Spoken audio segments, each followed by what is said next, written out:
India's ancient treasure, Ayurveda, is not just a medicinal system, it is a way of balancing body, mind and soul.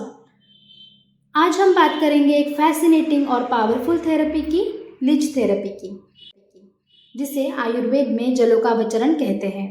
नमस्ते, मैं हूँ वैद्या मयूरी देशपांडे और आपका स्वागत है आपके अपने चैनल पे जिसका नाम है क्या कहता है आयुर्वेद। जलो का मतलब लीच, एक छोटा सा वाटर ड्वेलिंग क्रिएचर जो नेचुरली ब्लड सक करता है। आयुर्वेद में लीच थेरेपी को ब्लड डिटॉक्सिफिकेशन का सबसे जेंटल और सेफ तरीका माना गया है, specially for elderly, children and weak patients. Sushruta Samhita में इसे अनुशस्त्र रक्तमोक्षण कैटेगरी में रखा गया है, यानी blood letting without sharp surgical instruments. Leech therapy कब यूजफुल होती है? स्किन डिसीजेस में, जॉइंट इश्यूज में, आई प्रॉब्लम्स में, क्रोनिक नॉन हीलिंग वुंड्स में, स्वेलिंग और इन्फ्लेमेशन में भी। स्किन डिसीजेस जैसे कि eczema, psoriasis, acne vulgaris, pimples, इन सब कंडीशंस में हम जलोकावचरण कर सकते हैं। जॉइंट इश्यूज में जैसे कि आर्थराइटिस है, गाउट है, आम वात है, इस कंडीशन में भी हम जलोकावचरण करते हैं। आई प्रॉब्लम्स जैसे कि कंजंक्टिवाइटिस है, आंखें आना जिसे हम कहते हैं, ब्लड कंजेशन कहीं पे है, कहीं पे चोट लग गई है, तो उस कंडीशन में भी हम लीच थेरेपी करते हैं। क्रोनिक नॉन हीलिंग वुंड्स में जैसे कि कोई डायबिटिक पेशेंट रहता है और उनकी वुंड्स जो रहती है वो बहुत दिनों तक भरती नहीं है, तो उस कंडीशन में भी हम लीच थेरेपी करवा सकते हैं। स्वेलिंग एंड इन्फ्लेमेशन में भी हम लीच थेरेपी करते हैं। Let's see the step by step process of जलोकावचरण। First one is preparation. Treatment area को क्लीन करने के लिए आपको हर्बल डिकॉक्शन जैसे कि त्रिफला क्वाथ का इस्तेमाल करना है। लीचेस को क्लीन वाटर में रखा जाता है टू रिमूव एनी इम्प्योरिटीज। कभी कभी टर्मरिक वाटर में भी उसे क्लीन किया जाता है। Second one is application. Leech को डायरेक्टली अफेक्टेड एरिया पे प्लेस किया जाता है। वो खुद ही अफेक्टेड एरिया पर छोटा सा प्रिक करके खून चूसने लगती है। बहुत माइन्यूट प्रिकिंग पेन होता है जो मच्छर काटने के एहसास से भी बहुत कम होता है। अगर कभी लीच लगे भी ना तो छोटा सा प्रिक लेना ज़रूरी होता है। ऑफ कोर्स वो भी कुछ ज़्यादा पेनफुल नहीं होता।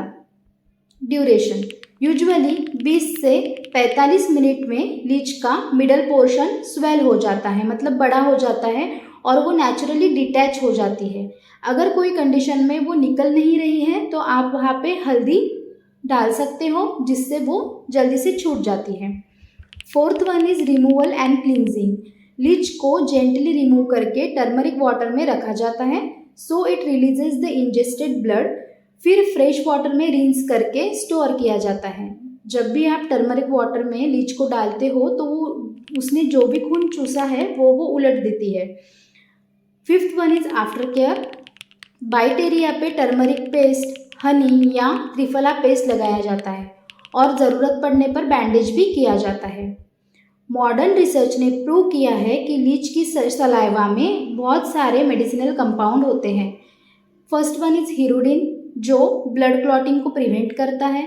सेकेंड इज वासोडायलेटर्स जो ब्लड सर्कुलेशन को इम्प्रूव करते हैं। Antibacterial and anti inflammatory agents भी लीच की सलाइवा में पाए जाते हैं जो इन्फेक्शन और स्वेलिंग कम करते हैं। अब हम देखेंगे कि बेनिफिट्स क्या रहते हैं लीच थेरेपी के। तो blood purification, pain and swelling relief, improved skin glow, better circulation, helpful in chronic condition जैसे कि बहुत पुराने अगर कोई व्याधि है तो उस कंडीशन में भी आप लीच थेरेपी करवा सकते हैं। अभी जब भी हम कोई चिकित्सा करते हैं तो उसमें प्रिकॉशंस लेना बहुत बहुत ज़रूरी होता है। Always do this therapy under a trend Ayurveda doctor.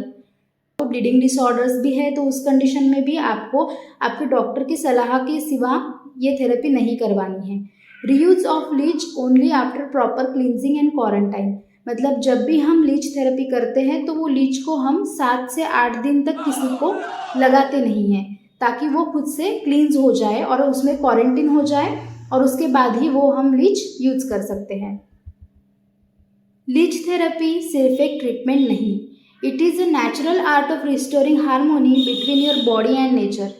दुनिया भर में इस थेरेपी की पॉपुलैरिटी फिर से बढ़ रही है और कई क्रोनिक डिसीजेस में यह प्रॉमिसिंग रिजल्ट दे रही है।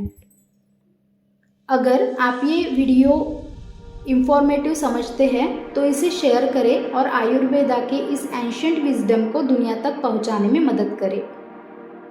Thank you. Follow Ayurveda, stay healthy.